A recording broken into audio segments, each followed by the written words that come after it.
11번째 시간입니다. 믿음에 대해서 함께 나누고 있습니다. 지난 시간까지 살폈던 믿음의 사람들의 공통점이 있다면 그건 다 저들이 창세기에 등장하는 사람들이었는 거예요.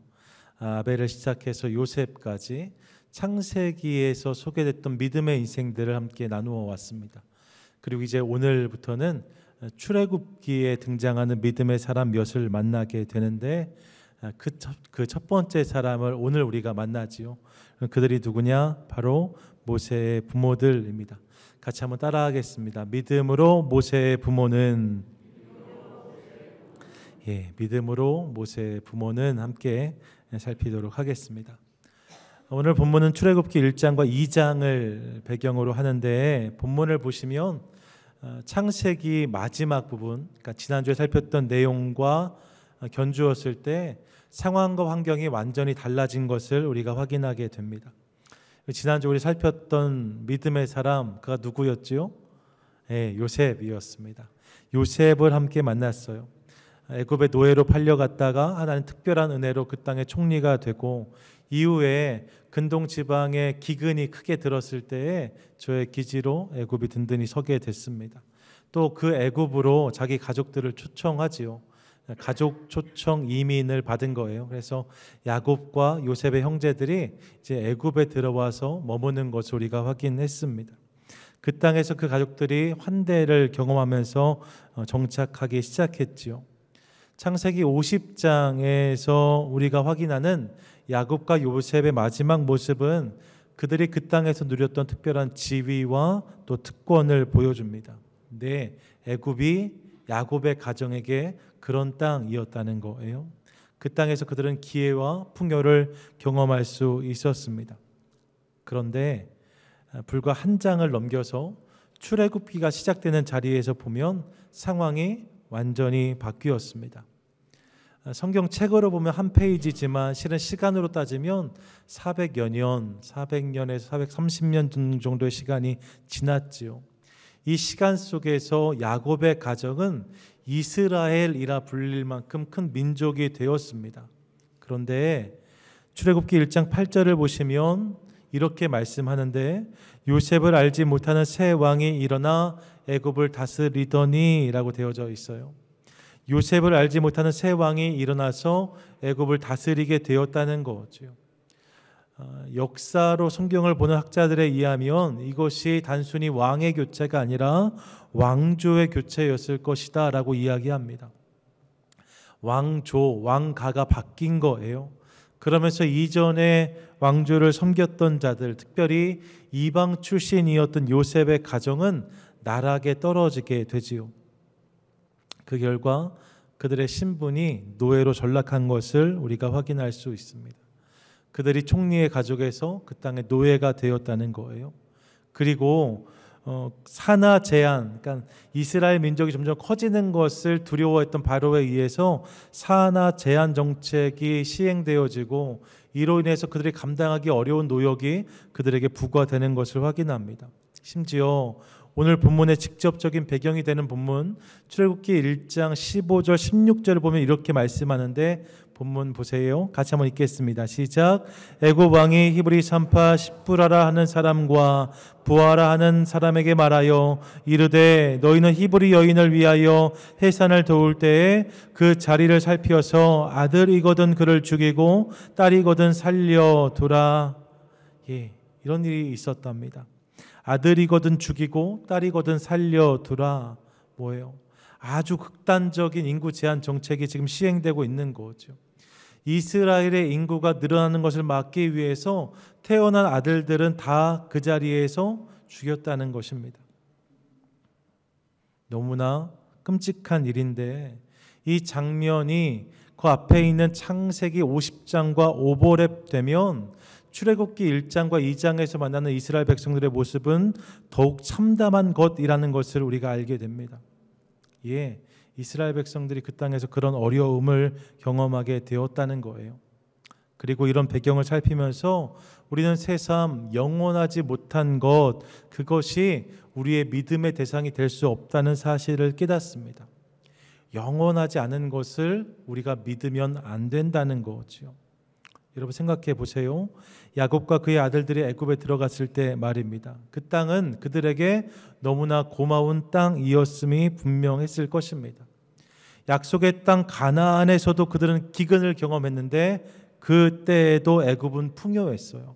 그 땅에 가면 먹을 게 있었답니다. 먹을 것만 있는 것이 아니라 온갖 화려함도 그 땅에 있었답니다. 그 땅에서 극진한 환대를 저들이 경험합니다.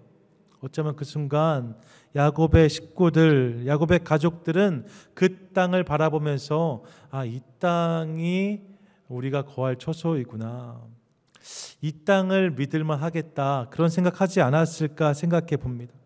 여기에 머물면 잘 살 수 있겠다, 우리가 평안할 수 있겠다, 이제 이 땅에서 우리가 안녕을 보장받을 수 있겠다, 얼마든지 이런 생각을 했었을 수 있다는 거죠. 하지만 그렇게 그들이 기대하고 의지했던 애굽은 시간이 지나자 실체를 드러냅니다. 애굽이 영원히 줄 것 같았던 안녕과 풍요, 화려함은 사라졌답니다. 그리고 어느 순간 그 땅은 이스라엘 백성들을 핍박하고 압제하는 땅이 된 것을 우리가 확인하게 돼요. 애굽이 변했다는 거죠. 그 땅이 이스라엘 백성들에게 보장할 것 같았던 안정감은 사실 가짜였다, 신기루였다는 것을 우리가 확인하게 됩니다. 이러한 변화를 통해서 우리가 깨닫는 거예요. 변화하는 것은 우리의 믿음의 대상이 될 수가 없습니다. 오늘은 맞지만 내일은 틀린 것, 오늘은 그럴듯하지만 내일은 그렇지 못한 것, 여러분 이런 것들은 우리의 믿음의 대상이 될 수 없어요. 그런 것들을 믿음의 대상 삼으면 그런 인생은 낭패를 피할 길이 없습니다. 기억하시기 원해요. 최근 뉴스에서 언급되는 것 중 하나가 블록체인 기술이라는 것에 기반한 디지털 화폐라는 거예요. 비트코인 이런 거 들어보셨죠? 그런 이야기 연일 뉴스에 나옵니다. 제가 이렇게 기사를 하나 봤는데 어떤 개그맨이 이제 한국에서 어떤 TV 프로그램에 출연했는데 거기서 비트코인 2개를 받았다는 거예요. 이 비트코인을 받았는데 그 당시엔 그거 가지고 뭐 할 수 있는지 몰라서 대충 값을 이렇게 계산해서 그걸로 짜장면도 사 먹고 탕수육도 사 먹고 그렇게 다 써버렸다고. 근데 그 비트코인의 값이 지금은 1억이 넘는다고 하더라고요. 그런 이야기를 하면서 후회하는 인터뷰의 내용을 읽었어요. 그렇게 이 가치가 요동을 치는 거죠. 그럼 계속 그것이 그렇게 상한가냐? 그렇지 않습니다. 최근에 뉴스는 또 달라졌죠. 그 가치가 급전직하로 떨어지고 있다는 뉴스가 요즘에 나오고 있습니다. 그러니까 여러분, 그런 거에 투자는 하실 수 있지만 그것에 인생을 거는 것은 어리석은 겁니다. 투자하는 거에 대해서는 제가 뭐라고 말씀드릴 수 없지만 거기에 과도한 기대를 걷고 거기에 인생을 걸면 반드시 후회할 수밖에 없습니다. 여러분, 변하는 것은 믿음의 대상이 될 수가 없어요. 변하는 것에 우리의 믿음을 담으면 우리 인생은 오락가락 춤추는 인생을 면할 수 없습니다. 믿음의 대상은 어제도 그렇고 오늘도 그렇고 내일도 그런 것이 돼야 돼요. 어제와 오늘, 내일이 동일해야, 변하지 않아야 그것이 우리의 믿음을 보장할 수 있다는 거죠. 그런 맥락에서 성경은 어제나 오늘, 내일까지 영원의 시간 속에 동일한 한 분이 계시다라고 우리에게 말씀합니다. 여러분, 그분이 누구세요? 그분이 하나님이십니다. 이사야서 40장 28절 29절 말씀 같이 한번 읽겠습니다. 시작. 너는 알지 못하느냐, 듣지 못하느냐, 영원하신 하나님 여호와 땅끝까지 창조하신 이는 피곤하지 아니하시며 곤비하지 않으시며 명철이 아니 없으시며 피곤한 자에게는 능력을 주시며 무능한 자에게는 힘을 더하시나니. 아멘. 히브리서 13장 8절 말씀입니다. 함께 읽습니다. 예수 그리스도는 어제나 오늘이나 영원토록 동일하시니라. 아멘. 아멘. 뭐라고 말씀합니까? 우리 하나님이 영원하시다라고 선포하고 있어요. 우리 예수 그리스도가 영원하시다라고 성경은 선포합니다. 할렐루야. 아멘. 여러분, 우리가 믿는 하나님, 그분이 영원한 분이시랍니다. 그러므로 영원하신 그분, 변하지 않는 그분, 그분을 붙잡고 그분을 믿는 것을 통하여서 그분 안에서 안정감을 누리고 요동하지 않는 인생을 살아가는 저와 여러분 우리 모두가 될 수 있기를 소망합니다. 아멘. 더불어 오늘 본문은 믿음으로라는 선포 후에 모세가 태어났을 때의 그의 부모의 모습을 우리에게 소개하고 있습니다. 11장 23절이 이렇게 시작되어져요. 믿음으로 모세가 났을 때의 그 부모가. 믿음장인 히브리서 11장에서 소개된 사람은 상당히 많습니다. 꽤 그 수가 됩니다. 그런데 그 중에서 분량만 따지고 보면 가장 비중 있게 소개되는 사람, 그가 실은 모세입니다. 성경을 보시면 오늘 본문에서 모세의 이름이 언급되는 것을 시작으로 해서 29절에 보면 그가 주도했던 홍해의 사건까지 언급되는 것을 통하여서 모세에 대한 이야기가 가장 많은 본문에서 다뤄지고 있는 것을 우리가 보게 됩니다. 모세가 그만큼 중요한 인물이었다는 거예요. 그런데 히브리서 11장에서 그런 모세를 본격적으로 다루기에 앞서서 성경은 먼저 언급하는 사람이 있습니다. 그가 누구냐? 아므람과 요게벳의 그의 부모들입니다. 위대한 하나님의 사람 모세, 그에 앞서 성경은 그의 부모를 우리에게 소개하고 있다는 거예요. 모세에게 이런 부모가 있었다는 거죠. 특별히 본문은 모세의 부모의 모습 중에 믿음을 주목합니다. 믿음으로라고 말씀해요. 믿음으로 모세가 났을 때 그 부모가 라고 기록하고 있는 거죠. 여러분, 이 부분을 대하면서 먼저 우리는 이를 통하여서 부모의 삶에 있어서 꼭 담아야 되는, 꼭 붙잡아야 되는 모습 중 하나, 가치 중 하나가 믿음이란 사실을 확인합니다. 같이 한번 고백하시죠. 믿음의 부모가 됩시다. 믿음의 부모가 됩시다. 예, 오늘 성경에 그것을 이야기하는 거예요. 몇 년 전부터 한국에서 이슈가 되고 있는 논쟁 중 하나가 수저 논쟁이라는 것입니다. 여전히 진행 중인 화두입니다. 영어로 좋은 환경과 배경을 가지고 태어난 아이를 가리켜서 born with a silver spoon이라고 한다고 하더라고요. 금수저를 가지고 태어났다, 은수저를 가지고 태어났다는 거죠. 이 표현을 차용해서 어떤 부모, 어떤 배경을 가졌는가를 가지고 저들의 인생을 수저의 등급으로 표현한 것을 듣게 됩니다. 조금만 자세히 들여다보면 그 안에 다양한 수저가 있죠. 어떤 수저 있어요? 금수저, 은수저, 동수저. 여러분, 이것만 있어요? 그렇지 않습니다. 금수저 위에 뭐 있죠? 다이아 수저가 있대요. 동수저 밑에 뭐가 있어요? 그게 흑수저라는 거죠. 그렇게 등급을 구분한답니다. 여러분, 이게 자녀들에 대한 구분 같지만 사실 그렇지 않아요. 부모의 등급을 매긴 거예요. 씁쓸한 이야기라 아니할 수 없습니다. 이런 이야기가 심심찮게 회자되는 거죠. 여러분, 이것은 그런데 요즘만의 이야기가 아니에요. 20년 전 2000년도에 그 해에 가장 많이 팔렸던 베스트셀러 중 한 권의 책 제목은 이렇습니다. 부자 아빠, 가난한 아빠. 부자 아빠, 가난한 아빠. 그 내용이 다 그런 것은 아니에요. 하지만 저는 이 제목이 너무 선정적이더라고요. 이 제목이 너무 마음이 씁쓸하더라고요. 꼭 왜 이렇게 이름을 지었을까? 이런 표현과 제목들이 우리로 하여금 부인할 수 없는 현실을 보게 하는 거죠. 여러분, 이것이 우리가 사는 세상의 이야기고 세상의 모습이랍니다. 세상은 더 부유하고 더 잘 살아야 좋은 부모가 되는 것처럼 이야기합니다. 자녀들에게 흑수저보다 동수저, 동보다 은, 은보다 금, 금보다 다이아 수저를 물려줘야 되지 않겠느냐라고 말하는 것이 세상의 목소리입니다. 그런 세상을 우리가 살고 있습니다. 그런데 여러분, 그게 다가 아니라는 사실을 기억하고 싶습니다. 부모가 자녀들에게 물려줄 것은 그런 수저만이 아니라는 거예요. 제가 한국에 있을 때 저희 아버지께서 지인 모친상이 생겨서 그곳에 다녀오셨는데 그곳에 큰 감동을 받으셨다면서 해주셨던 이야기가 있었습니다. 빈소에 갔더니 조의금은 정중히 사양합니다는 안내문과 함께 그 어머니의 영정사진, 그리고 그 앞에 그 어머니가 생전에 쓰셨던 손때 묻은 성경책과 다 해진 신발이 놓여 있었다 하셨어요. 그것이 너무 감동이 되더라. 그 말씀을 들었을 때에 제 마음에 있던 울림을 제가 잊지 못합니다. 예, 그런 거지요. 금수저와 은수저가 아니더라도 그런 성경책, 그런 해진 신발이 주는 감동이 있답니다. 여러분, 그런 것을 남기고 그런 것을 물려주는 부모가 있답니다. 우리가 물려줘야 될 것은 금수저, 은수저가 아니라 그런 것이라고 성경이 말씀하는 거죠.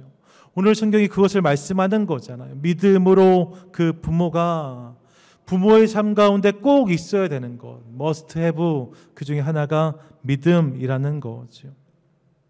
믿음의 부모가 되는 것, 이것이야말로 하나님 안에서 진정 복되고 귀한 것이다 성경은 선포하고 있습니다.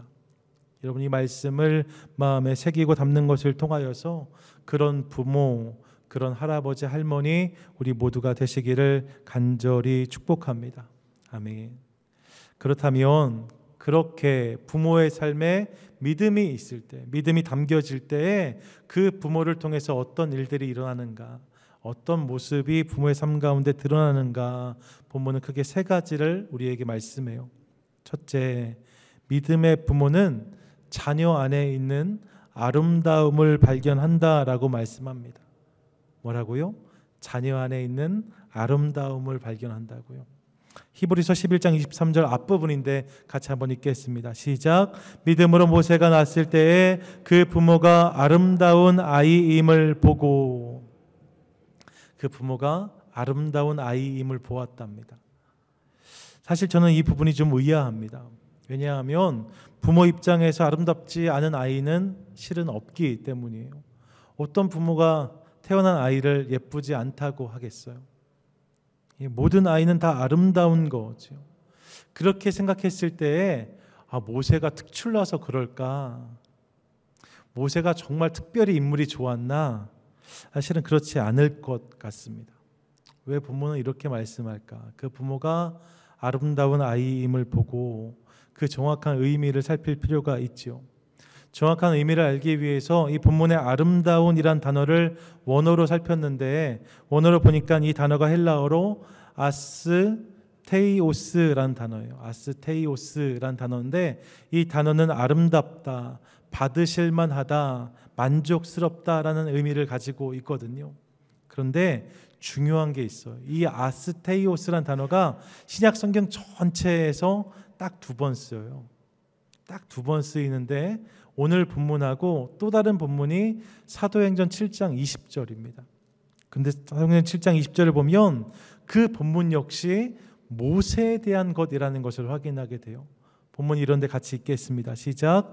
그때 모세가 낳는데 하나님 보시기에 아름다운지라 그의 아버지의 집에서 3달 동안 길리더니. 아멘. 무엇입니까? 예, 여러분, 모세가 아름다운 아이였는데 그것은 하나님이 보실 때 그래야 했다는 거예요. 주님의 눈에 그 아이가 아름다운 아이로 보여졌다는 거죠. 예, 그 아이를 아름답게 보신 분이 하나님이셨답니다. 이를 통하여서 우리는 오늘 본문이 기록하고 있는 부모의 시선이 실은 하나님의 시선이었다는 사실을 확인합니다. 하나님이 모세를 그렇게 보셨고 그런 하나님의 시선을 깨달음으로 부모 역시 그런 하나님 마음으로 자신에게 주어진 아이, 자녀를 바라보게 되었다는 거죠. 믿음이 그들로 하여금 자신의 아이를 향한 하나님의 시선을 깨닫게 했다는 거예요. 이 사실을 기억하기 원합니다. 예, 여러분, 우리의 믿음은 우리로 하여금 우리 자녀들을 향한 하나님의 시선을 깨닫게 한다라고 성경이 말씀하고 있어요. 부모에게 믿음이 자리할 때에 그 믿음을 통하여서 우리 자녀를 향한 하나님의 시선을 깨닫게 되고 이것을 통하여서 저들 안에 담아두신 하나님의 놀라운 계획을 볼 수 있다라고 성경이 말씀하고 있는 거죠.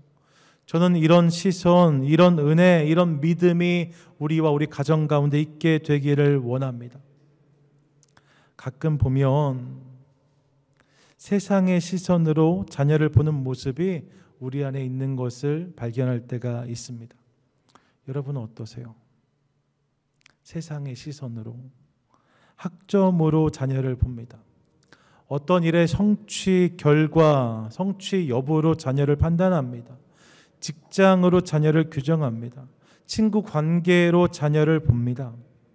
그래서 내가 기대하는 점수, 모습, 직장, 친구가 아니면 실망합니다. 내가 기대하는 모습에 우리 자녀들을 맞추려고 하는 모습이 우리에게 있을 수 있습니다. 얼마 전에 어떤 부모님을 뵀는데 좀 기대에 못 미친다고 저희 아이는 좀 루저예요, 이렇게 말씀하시는데 제가 깜짝 놀랐습니다. 아이가 이 이야기를 듣는다면 섬뜩하더라고요.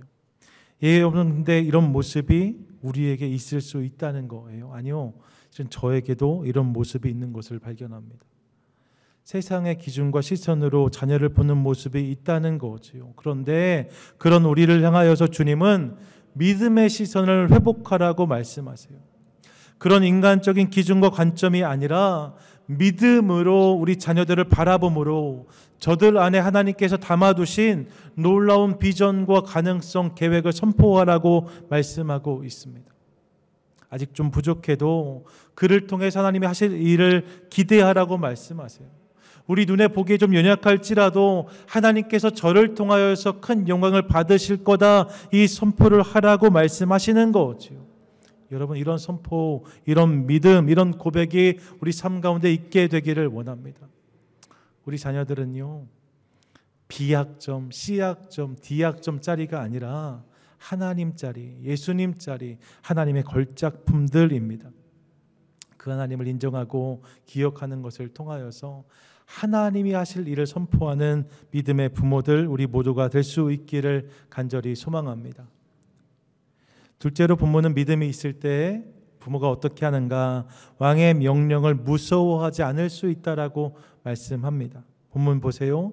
믿음으로 모세가 났을 때 그 부모가, 뒷부분 보니까 왕의 명령을 무서워하지 아니하였으며 라고 말씀합니다. 여기서 왕은 바로지요. 파라오입니다. 파라오, 당시 애굽의 절대적인 존재예요. 신의 버금가는 존재입니다. 그의 말을 거역하는 것은 곧 죽음을 의미하는 것이었습니다. 그런데 성경은 모세의 부모가 저희들에게 있었던 믿음으로 인하여서 파라오, 즉 왕의 명령을 넘어서 하나님의 약속을 붙잡았다라고 말씀하고 있어요. 왕의 명령을 거역할 수 있었다, 왕의 명령을 무서워하지 않을 수 있었다라고 말씀하는 거지요. 저는 우리에게 이런 모습이 있게 되기를 원합니다. 하나님 그분을 붙드는 것을 통하여서 파라오를 무서워하지 않는 부모가 되는 것, 그것이 믿음의 부모의 모습이라는 거지요.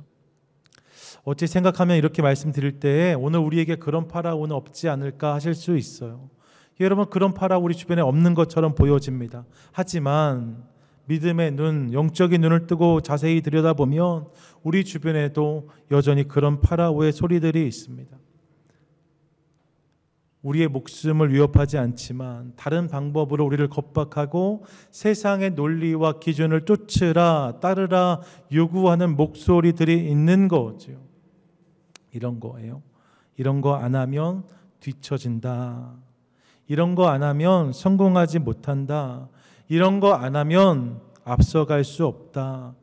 여러분, 아이를 키우다 보면 이렇게 세상에 들려오는 소리가 얼마나 많이 있는지 모릅니다. 아이들이 좋은 대학을 가기 위해서 이런 것이 중요하다, 저런 것이 중요하다. 아이들이 보다 좋은 직업을 가지려면 이것을 해야 된다, 저것을 해야 된다. 그래야 남들보다 잘 살 수 있다, 남들보다 앞서갈 수 있다, 성공한 인생을 살 수 있다. 여러분, 이런 소리가 여전히 우리 주변에 있는 것을 확인합니다. 이것을 따르라 합니다. 이것을 따르지 않으면 이라고 우리를 겁박합니다. 때로는 아이들의 신앙과 믿음마저도 그런 것보다 더 중요한 것이 이것이라고 속이는 소리를 우리가 듣곤 합니다. 그래서 미국은 좀 덜하지만 한국에서 보면 주일에 교회 가겠다는 아이를 붙잡아서 학원에 보내는 부모들이 있는 것을 볼 때가 있습니다. 예배는 조금 나중에 드리고 지금은 더 중요하게 할 일이 있다라고 말하는 부모들이 있습니다. 주님도 이해하실 거다라고 말합니다. 이것이 주님의 영광을 위한 거다라고 속입니다. 심지어 어떤 부모는 예수님도 30에 공생애를 시작하셨으니 너도 지금은 공부 열심히 하고 30대부터 신앙생활 열심히 하렴 이렇게 말하는 부모가 있는 것도 보았습니다. 여러분, 그런 부모들이 있습니다. 이처럼 세상의 소리를 하나님의 음성보다, 하나님의 소리보다 더 크게 듣는 모습들이 있을 수 있다는 거예요. 파라오의 명령을 쫓느라 하나님의 소리, 하나님의 음성에 귀를 닫는 모습이 있을 수 있다는 거죠. 여러분, 이것이 한국만의 이야기일까요? 아니요. 우리의 모습일 수 있습니다. 여러분, 물론 세상의 소리 중에 우리에게 유익한 것이 있습니다. 우리에게 필요한 것이 있습니다. 다 귀를 닫자는 게 아닙니다. 그런 게 있을 수 있어요. 하지만 그럼에도 불구하고 우리가 기억해야 될 것, 잊지 말아야 될 것이 있다는 거죠. 그것은 우리 자녀들의 인생에 있어서 가장 중요한 소리는 세상의 소리가 아니라 하나님의 음성이라는 거예요. 우리를 향한, 저들을 향한 주님의 부르심은 세상의 소리가 아니라 주님의 음성에 담겨 있다라고 하십니다. 주님 안에서 경험하는 승리는 세상의 소리를 따를 때 그 끝에서 만나는 것이 아니라 하나님의 음성을 붙잡을 때 그 여정에서 경험하는 것이라고 성경은 말씀하고 있다는 거지요. 여러분, 이 사실을 기억하기 원합니다. 이를 기억함으로 우리 삶에 들려오는 왕의 명령, 파라오의 소리를 거부하고 하나님, 그분의 소리를 우리 귀에 담고 그분께 순복하는 저와 여러분 우리 모두가 될 수 있기를 원합니다. 셋째로, 본문은 모세의 부모가 믿음으로 3개월 동안 아이를 숨겼다라고 말씀해요. 같은 본문, 믿음으로 모세가 낳았을 때 그 부모가 아름다운 아이임을 보고 석 달 동안 숨겨라고 말씀합니다. 본문을 보시면 믿음으로라는 전제와 숨기다라는 표현이 있다고 있는데 사실 이게 좀 어색해 보이는 면이 있어요. 믿음이라고 하면 아이를 숨기기보다는 드러내놓고 키우고 담대히 키우는 게 맞지 않을까, 그런 생각 속에서 아이를 석 달 동안 숨겼다는 이 표현이 그 부모의 소극적이고 연약한 모습이 아닌가, 그렇게 생각하는 분들이 계실 수 있습니다. 하지만 여러분, 그렇지 않아요. 석 달 동안 아이를 숨겨 키운 것은 당시 상황 속에서 그들이 할 수 있는 최선이었습니다. 주어진 상황 속에서 그들이 할 수 있는 가장 적극적인 반응, 이것이 아이를 3개월 동안 숨겨서 키운 것이었다는 거예요. 아무도 그렇게 하지 않았어요. 본문을 준비하면서 가만히 생각해 봤더니 모세에게 어쩌면 동년배 친구가 없었겠다 싶더라고요. 남자친구들 말입니다. 다 죽임을 당했으니까 모세와 같은 나이에 있었던 남자아이는 아무도 없었을 거예요. 그 전후로 몇 년 사이에 말입니다.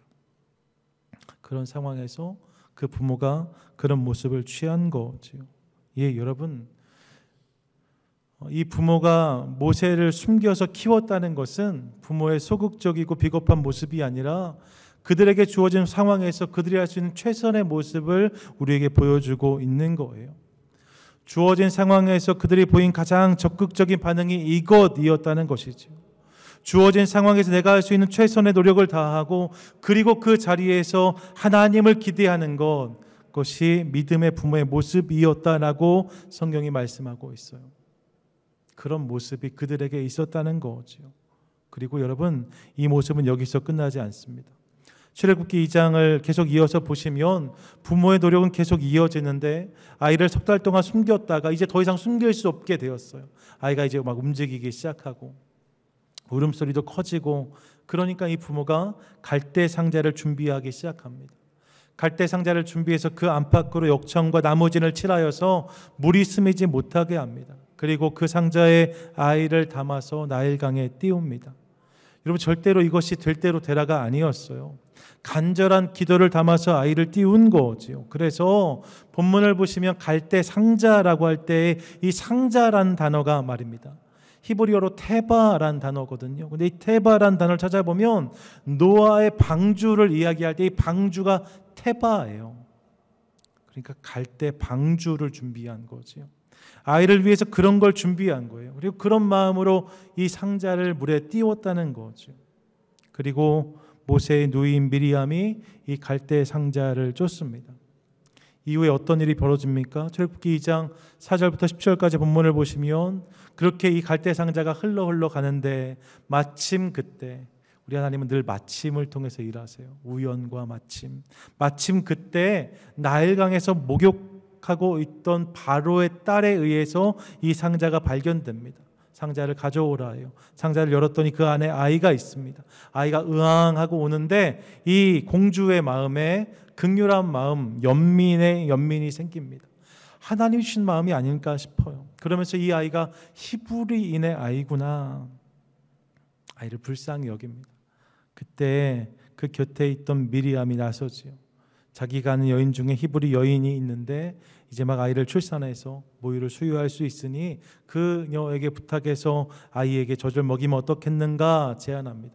바로의 딸이 이를 허락함으로 이 아이가 다시 그런 여인의 품에 안깁니다. 여러분, 그 여인이 요게벳, 모세의 어머니예요. 이 과정을 통해서 물에 뛰어졌던 모세가 다시 요게벳에게 돌아가는 것을 확인하게 되죠. 그 요게벳 품 안에서 모세는 하나님의 사람으로 자라게 됩니다.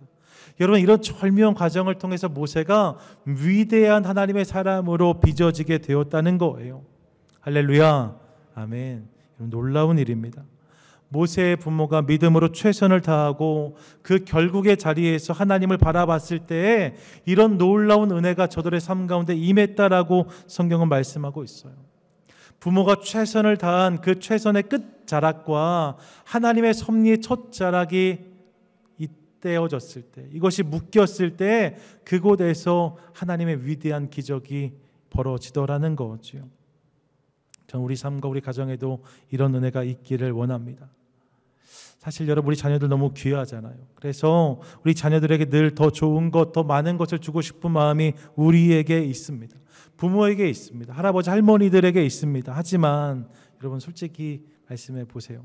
마음만큼 그렇게 하실 수 있으세요? 그러지 못합니다. 그러지 못한 우리 모습을 발견합니다. 모든 것을 다 해줄 수가 없어요. 우리는 그렇게 하기에는 턱없이 부족한 사람들입니다. 재정적으로도 시간적으로도 늘 제한이 있습니다. 그 제한 안에서만 아이들을 돌볼 수 있어요. 그래서 오늘 이 모세의 부모의 모습이 우리에게 준 도전이 있습니다. 그것이 이것이죠.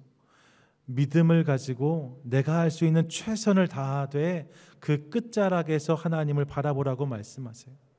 그 자리에서 주님을 인정하고 주님을 고백하라고 말씀하세요. 그때 하나님은 부모의 믿음의 노력과 하나님의 역사를 만나게 하는 것을 통하여서 위대한 기적을 일으키시겠다 말씀하십니다. 이 놀라운 역사가 우리 삶에, 우리 자녀들의 삶 가운데 담겨지게 되기를 주님의 이름으로 축원드립니다. 아멘. 여러분, 믿음으로 반응했던 모세의 부모, 그들이 하나님의 시선을 붙잡고 왕의 명령을 넘어서서 주어진 상황에서 최선을 다하고 하나님의 은혜를 구했을 때 그 믿음의 결과로 모세라는 위대한 하나님의 사람이 서게 되었다 말씀해요.